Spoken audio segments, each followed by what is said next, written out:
Hello students, मैं राहुल आपका applied mechanics का नेक्स्ट लेक्चर लेके आया हूँ।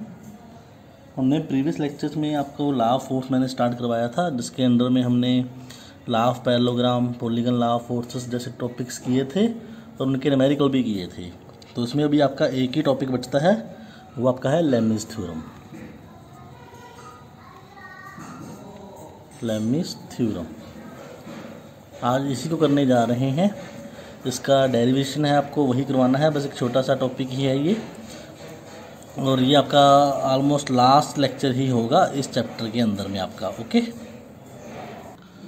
तो सबसे पहले हम लेबनिज़ थ्योरम का डेफिनेशन देखते हैं। ठीक है, आपको मैं with the help of diagram समझाने की कोशिश करता हूँ लेबनिज़ थ्योरम आपके पास होता क्या है। ठीक है, देखिए ये आपके पास एक सिस्टम ऑफ फोर्सेस बना हुआ है।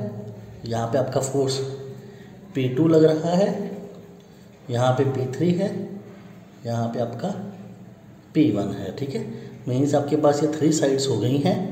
यहाँ पे P1, P2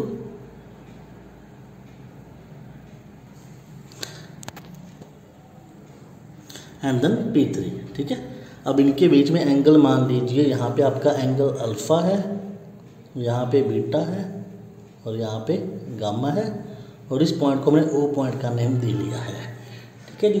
अब लेबनिज़ थ्योरम का क्या कहना है? अकॉर्डिंग टू लेबनिज़ थ्योरम आप जिस फोर्स की बात करोगे वो डायरेक्टली प्रोपोर्शनल टू होगी जो आपकी बाकी 2 साइड हैं उनके बीच में जो एंगल बन रहा है साइन के साथ में, उसके साथ। मीन्स अब आपका यहाँ पे P1 यहाँ पे है, तो ये आपका हो जाएगा P1 आपका डायरेक्टली प्रोपोर्शनल टू है किसके? जो आपकी बाकी 2 साइड बची हैं उनके बीच में जो एंगल है साइन का, साइन अल्फ़ा। ऐसे ही अगर आप P2 की बात करो तो P2 के सामने 2 साइड कौन सी है? P1 P3 है, इनके बीच में एंगल बीटा है, तो यहाँ पे P2 आपका आ जाएगा साइन बीटा। ऐसे ही P3 आपका आ जाएगा साइन गामा। ठीक है जी, तो ये आपका है यहाँ पे जो लेबनिज़ थ्योरम कहना चाहती है आपको। ठीक है, अभी मैं लेबनिज़ थ्योरम का आपको डेफिनेशन यहाँ पे लिखवाता हूँ। ठीक है, देखिए इफ़ 3 कोप्लेनर, अब कोप्लेनर का मीन्स है जो एक ही प्लेन में काम कर रही है। If 3 coplanar forces acting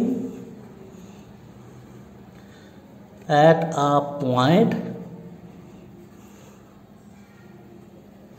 in a body are in equilibrium,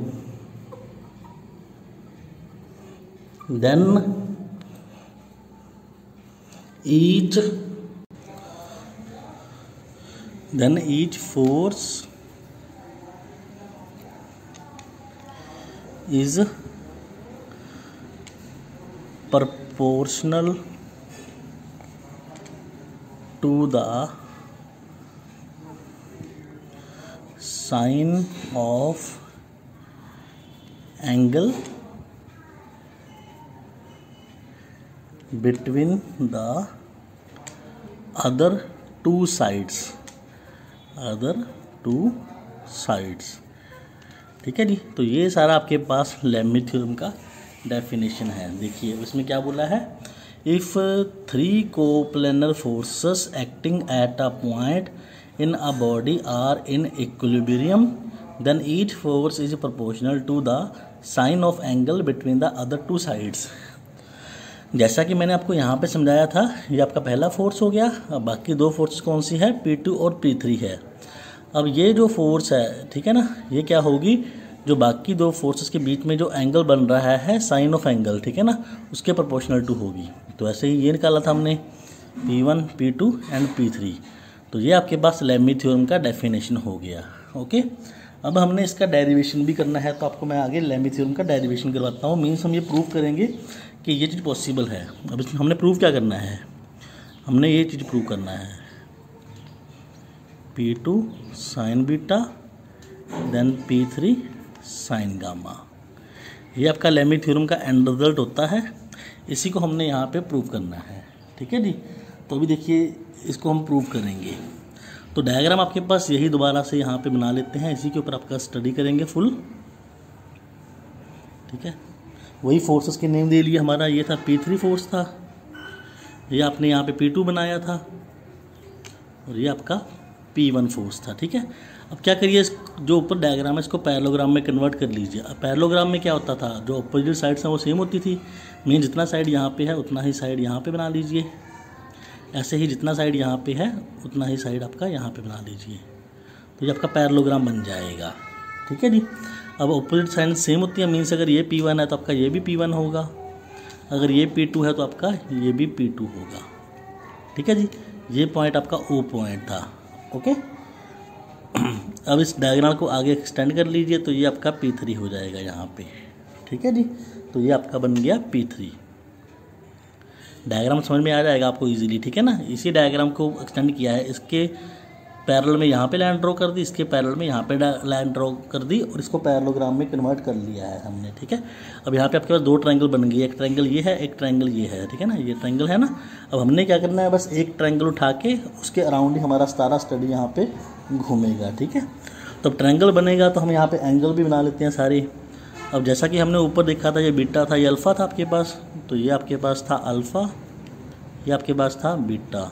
अब ये सारा आपके पास गामा था वहाँ पे ऊपर में, ठीक है ना, तो ये सारा आपके पास था गामा, ठीक है जी। एंगल जैसे यहाँ पे थे ना, वहीं यहाँ पे मैंने ले लिए हैं। अब जब भी आप इसका डेरिवेशन यहाँ पे करोगे, आपने पहले इसका कंस्ट्रक्शन लिखना है। कंस्ट्रक्शन मीन्स क्या होता है कि आपने डायग्राम बनाया है, इसमें क्या कुछ लिया है वो सभी आप यहाँ पे लिखोगे, ओके। उसमें आप लिख दोगे जैसे let us consider two forces, आपने दो फोर्सेस यहाँ पे लिए ना, P1 P2 लिया है, ठीक है ना, P3 लिया है, तो ये सारा आपको लिखना पड़ेगा कि साइड्स का नेम देते हैं। ये O था तो इसको हमने A का नाम दे लिया, ठीक है ना, इसको A मान लीजिए, आपकी बुक की अकॉर्डिंग आपको करवा रहा हूँ। ये A हो गया, ये B हो गया आपके पास, देन ये C हो गया, ताकि आपको कोई कन्फ्यूज़न ना हो, ठीक है। हमने इसको नेमिंग दे दिया है। अब OA आपका P1 था और OB आपका P2 था और OC आपका P3 यहाँ पे है, ठीक है ना। तो डायरेक्टली आपको मैं इसका डेरिवेशन के ऊपर ही लेके जाता हूँ, ठीक है, ताकि आपको कोई कन्फ्यूज़न ना हो। कंस्ट्रक्शन आपको मैंने बता दिया है, उस अकॉर्डिंग इसको कर लीजिएगा, ठीक है। अब हमने यहाँ पे ये OACB पैरेललोग्राम उठा लेना है, ठीक है, OACB पैरेललोग्राम, इसके अंदर में सारा स्टडी करना है हमने। अब यहाँ पे क्या था हमारे पास, जो OA था, ठीक है ना, यहाँ पे देखिए। अब आपको मैंने बताया था ना, अगर ये P1 है तो ये भी P1 होगा, ये P2 है तो ये भी P2 होगा, इसमें तो कोई कन्फ्यूज़न नहीं होगा आपको, ठीक है ना। अभी हम एक ट्रायंगल उठा लेते हैं, ठीक है, पहला स्टडी करते हैं हम इस ट्रायंगल के अराउंड में करते हैं, ठीक है ना। अब इस ट्रायंगल में देखिए, आपने ट्रायंगल उठा लिया BOC, ठीक है, आपने उठा लिया ट्रायंगल BOC। अब BOC जब भी हम ऐसा लिखते हैं तो जो सेंटर में चीज़ होती है, हम उसके एंगल के ऊपर काम कर रहे होते हैं। अब BOC मीन्स हमें O एंगल निकालना होगा, यहाँ पे कितना है, ठीक है। अब आपको पता है ये एक लाइन जो जाती है, ये पूरा कितने का एंगल होता है, आपका 180 का एंगल होता है, ठीक है ना। लाइन चाहे ऐसे हो चाहे ऐसे हो, ये 180 का एंगल होता है, ओके। अब यहाँ पे जो ये लाइन जा रहा था अपना, मीन्स ये पूरा आपके पास 180 का हो जाएगा, ठीक है ना। बट हमें चाहिए एंगल सिर्फ इतना, ये वाला अंदर वाला। अब ये पूरा तो गामा था, लेकिन हमें तो ये एंगल चाहिए ना, एंगल O ले रहे हैं हम, इस ट्रायंगल के अंदर में ले रहे हैं, तो ये सिर्फ इतना एंगल चाहिए। अब ये कितना होगा, अगर ये कंप्लीट 180 है, 180 में से मैं ये इतना एंगल माइनस कर दूंगा तो मेरे पास बाकी एंगल आ जाएगा। तो मीन्स 180 माइनस अल्फ़ा आपका ये वाला एंगल होगा, 180 माइनस अल्फ़ा, ठीक है जी। समझ में आ गया ना। अगर ना समझ में आए तो आप मेरे से पूछ लीजिएगा जब भी आप इस लेक्चर को देखोगे, ठीक है। तो यहाँ पे मेरे पास angle BOC means angle O मेरे पास आ गया है 180 माइनस अल्फ़ा, ठीक है जी। अब मैंने यहाँ पे क्या करना है, सिंपली मैंने B पॉइंट, C पॉइंट और O पॉइंट के ऊपर एंगल निकालने हैं। अब मेरा O पॉइंट के ऊपर एंगल आ चुका है, ठीक है। अब आगे चलते हैं, अब आगे C एंगल उठाना है हमने, ठीक है ना। अब देखिए नेक्स्ट आगे BCO, अब मैंने लिख लिया BCO, ठीक है, BCO। अब सेंटर में C है तो मीन्स हमने C एंगल के ऊपर काम करना है, ठीक है ना, BCO। अब देखिए यहाँ पे, अब ये कितना होगा आपका, ये वाला एंगल कितना होगा, ठीक है ना, ये एंगल निकालना है। अब आपके अकॉर्डिंग टू, ठीक है ना, जैसे हमने ये निकाला है 180 माइनस अल्फ़ा, ठीक है ना। अब देखिए तो ये वाला एंगल जो है, ठीक है, आपने मैट्रिक में एक थ्योरम किया था ना, जो ये वाला एंगल है ये किसके इक्वल होगा, जो यहाँ वाला एंगल होगा, ये डायग्राम को मैं थोड़ा सा यहाँ पे दोबारा बना लेता हूँ, ठीक है ना। अब ये वाला एंगल और ये वाला एंगल सेम होते हैं, और ये वाला एंगल और ये वाला एंगल सेम होते हैं। हमने ये एंगल निकालना है, तो जितना ये एंगल होगा उतना ही ये एंगल होगा। अब हम यहाँ से करके आए थे कि जो अंदर वाला एंगल है वो 180 माइनस अल्फ़ा है। ऐसे ही जो ये एंगल था ये बीटा था, तो ये अंदर वाला एंगल कितना हो जाएगा, 180 माइनस बीटा हो जाएगा। अगर ये 180 माइनस बीटा है तो ये भी आपका 180 माइनस बीटा हो जाएगा ना। आपका थ्योरम थी मैट्रिक में, उसमें आप करते होते थे कि जो आमने सामने वाले कोण हैं वो सेम रहते हैं। तो यहाँ पे आपके पास BCO आ गया 180 माइनस बीटा, ठीक है जी। ये आपका O एंगल आ गया, ये आपका C एंगल आ गया। अब एंगल बचा B आपका, ठीक है ना। अब हमने B एंगल निकालना है, तो आप लिखोगे OBC, ठीक है ना, OBC, ठीक है। अब हमें एक और चीज़ पता है, ट्रायंगल के जो तीनों एंगल होते हैं इनका जोड़ होता है 180, ठीक है जी। तो यहाँ पे हम लिख लेंगे कि ट्रायंगल के तीनों एंगल्स का जोड़ 180 होता है, ठीक है। लेकिन हमें यहाँ पे चाहिए B एंगल। अब आपके according angle B plus angle O plus angle C ये 180 होगा, ठीक है। बट मेरे को एंगल B निकालना है यहाँ पे, तो एंगल B मेरा 180 minus angle O minus angle C हो जाएगा। अब एंगल O ये रहा आपके पास, और एंगल C आपके पास ये रहा। अब 180 में से दोनों माइनस कर दोगे तो आपके पास B एंगल निकल आएगा, ठीक है। तो मैंने यहाँ पे लिख दिया 180 माइनस, पहले था एंगल O आपके पास, एंगल O आपके पास आया था 180 माइनस अल्फ़ा। देन आपके पास माइनस एंगल C था, वो आपके पास था 180 माइनस बीटा, ठीक है जी। अब जब आप इस सबको सॉल्व करोगे तो यहाँ से आपके पास क्या बनेगा, देखो एक 180 से एक 180 कट जाएगा, ये अंदर आके माइनस हो जाएगा, और ये प्लस बन जाएगा, ये भी प्लस बन जाएगा, ये माइनस का बन जाएगा। तो आपके पास यहाँ से एंगल B आ जाएगा अल्फ़ा प्लस बीटा माइनस 180 आ जाएगा। ये आपके पास फर्स्ट एंगल आया था, ये सेकंड एंगल आया था, एंड देन ये थर्ड एंगल आ गया है।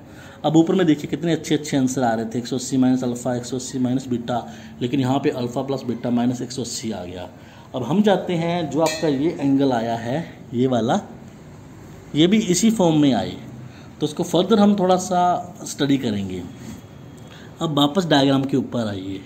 अब अगर मैं बोल दूँ इस पूरे जंक्शन का मीन्स, आपको हमने यहाँ पे बताया था ना, देखिए ये आपके पास अल्फ़ा है, ये बीटा है, ये गामा है, तो मीन्स ये पूरा घूम जाएगा तो alpha plus beta plus gamma हो जाएगा।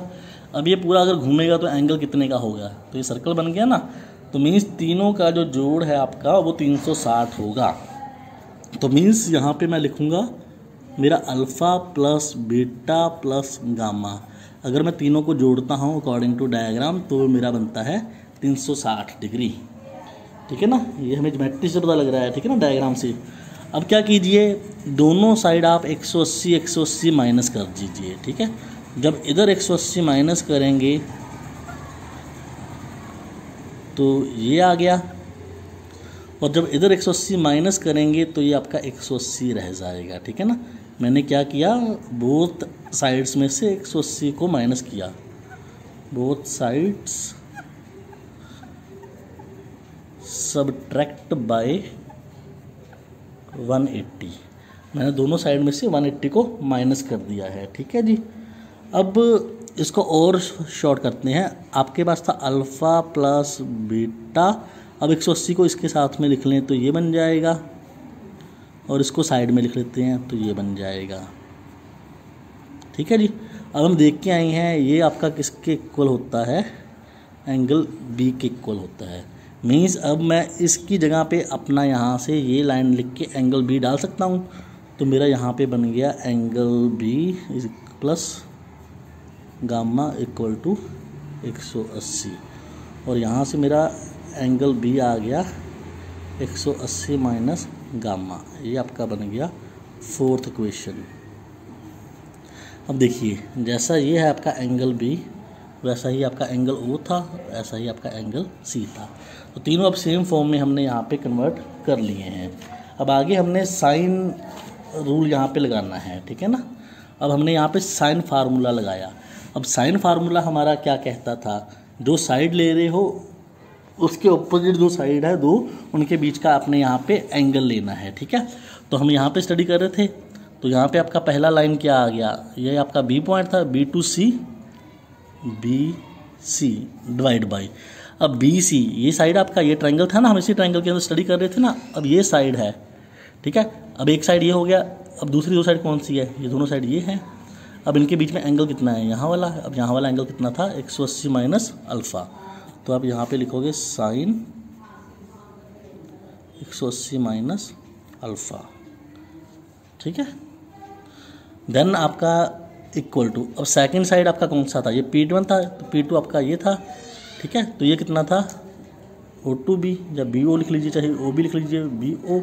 अब ये साइड आ गया आपका, तो ऑपोजिट साइड कौन सी है, ये दोनों है। अब इनके बीच का एंगल ये था, तो ये आपके पास था साइन 180 माइनस बीटा। अब थर्ड साइड कौन सा बचा, O2C बचा आपका, O2C। अब ये आपकी लाइन जा रही है, तो इसके ऑपोजिट ये दो लाइन है, इनके बीच का एंगल ये वाला। अब ये हम अभी निकाल के आए थे यहाँ से, साइन 180 माइनस गामा, ठीक है जी। अब इनका वैल्यू डाल दीजिए, बी सी का वैल्यू कितना था यहाँ पे, बी सी आपके पास था P2, ठीक है ना। बी सी आपके पास ये था ना, नहीं सॉरी बी सी, हाँ बी सी ये था आपके पास, P1 था, तो बी सी का वैल्यू P1। अब साइन 180 माइनस अल्फ़ा क्या होता है आपके पास, साइन अल्फ़ा। अब बी ओ ये था, अब ये कितना था, P2 था आपके पास, तो ये P2 आ गया। अब साइन 180 माइनस बीटा, ये आपके पास होता है साइन बीटा। OC आपके पास था P3, और sine 180 minus gamma, sine gamma. तो ये आपके पास बन गया आपका लेमी थ्योरम, ठीक है ना। अब यही चीज़ हमने यहाँ से प्रूव करनी थी, ठीक है ना, तो यही चीज़ हमने यहाँ पे प्रूव कर दी है, ठीक है ना। तो ये आपका लेमी थ्योरम है। एग्ज़ाम में ये आपको आता होता है, 10 नंबर का क्वेश्चन डाल देते होते हैं, state and prove Lami theorem. तो इसको अच्छे से देख लीजिएगा, अगर कुछ भी समझ ना लगे then you can ask me. तो लेमी थ्योरम के साथ ही आपका जो सेकंड चैप्टर था, लॉ ऑफ फोर्सेस, कंप्लीट होता है। इसमें मैंने आपको काफ़ी न्यूमेरिकल भी करवाए थे, आप लोगों को बोला भी था इसका प्रैक्टिस कर लीजिएगा। कोई भी न्यूमेरिकल समझ में ना आए then you can ask me. तो यही था आज के लेक्चर में, इसको ध्यान से देख लीजिएगा, इसको ड्राइव करके देखिएगा कॉपीज़ के ऊपर, इसको सॉल्व करके देखिएगा।